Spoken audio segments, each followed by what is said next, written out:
On a pivotal day, Wednesday, February 28, 2024, Ghana's parliament took a significant step by passing a groundbreaking bill aimed at upholding human sexual rights and preserving Ghanaian family values, widely referred to as the anti-LGBTQ+ bill.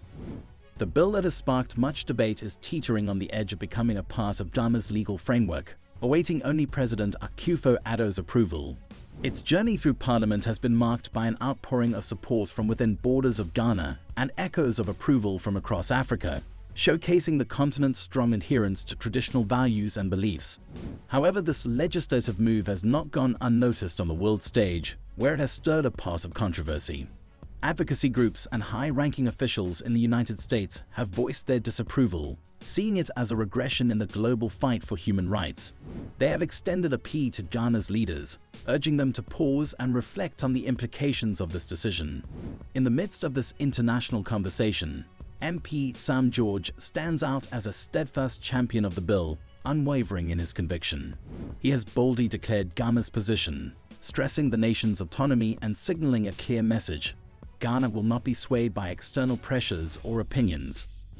This stance not only highlights Ghana's commitment to its own path, but also ignites a broader dialogue about sovereignty, cultural identity, and the complex dance of international relations.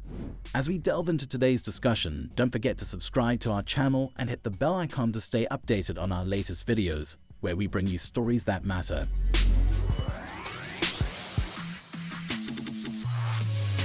The driving force behind Ghana's controversial anti-LGBTQ+ legislation, Honorable Sam Netty George, representing Ningo Pram in Parliament, recently stood firm against criticism from the United States and other Western nations.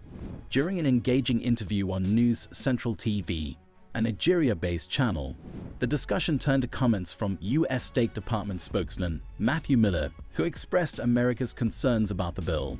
With confidence, Honorable Sam George responded, emphasizing Ghana's status as an independent nation. He boldly reminded viewers that Ghana wasn't looking to become the 51st state of America, and suggested that the United States should respect Ghana's autonomy and refrain from meddling in its legislative process. This exchange highlights the ongoing debate surrounding Ghana's anti-LGBTQ+ bill, drawing attention to the broader conversation about sovereignty, cultural values, and international diplomacy. In the same enlightening conversation on News Central TV, when the topic shifted towards the potential impact of Ghana's anti-LGBTQ+ bill on its relationship with the United States, and the possibility of facing repercussions similar to Uganda's experience, Sam George stood resolute. He declared that Ghana, proud and sovereign, would not bend but rather set the stage for how future engagements with the US should unfold. His stance was clear: Ghana would lead, not follow. Sam George passionately argued that it's time for African nations to champion their values boldly, refusing to be swayed or manipulated by Western influences. He criticized the West's inconsistent stance, highlighting the example of Qatar. Despite its strict LGBTQ+ policies, Qatar maintains strong ties with Western countries, an approach George believes Africa should emulate to command respect and engage on equal footing with the West. Following Ghana's parliament's decision to pass the anti-LGBTQ+ bill, reactions from the United States and other Western countries were swift and strong. They expressed their disappointment, urging Ghana's president not to enact the bill into law, and hinting at the possibility of withdrawing aid. The situation escalated when Matthew Miller, a spokesperson for the U.S. State Department, voiced America's deep concern. He highlighted the bill's potential to infringe upon the freedom of expression in Ghana, calling for a thorough review of its constitutional alignment.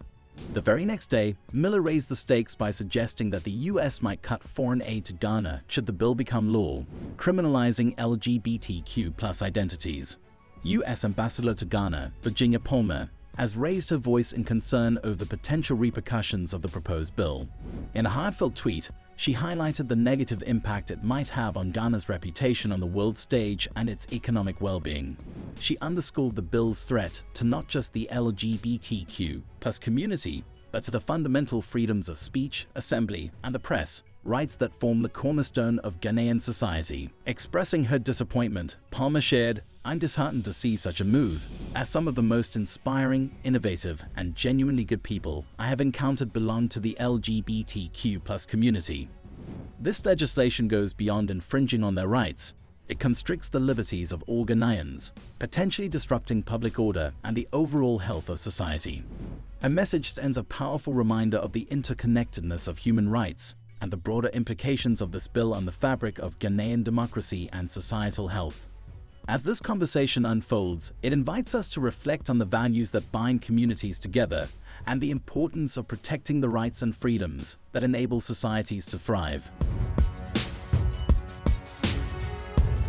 In a bold stand against the critiques from the West regarding Ghana's anti-LGBTQ+ legislation, Honorable Sam George has sparked a significant conversation about Africa's right to self-determination and the preservation of its cultural values.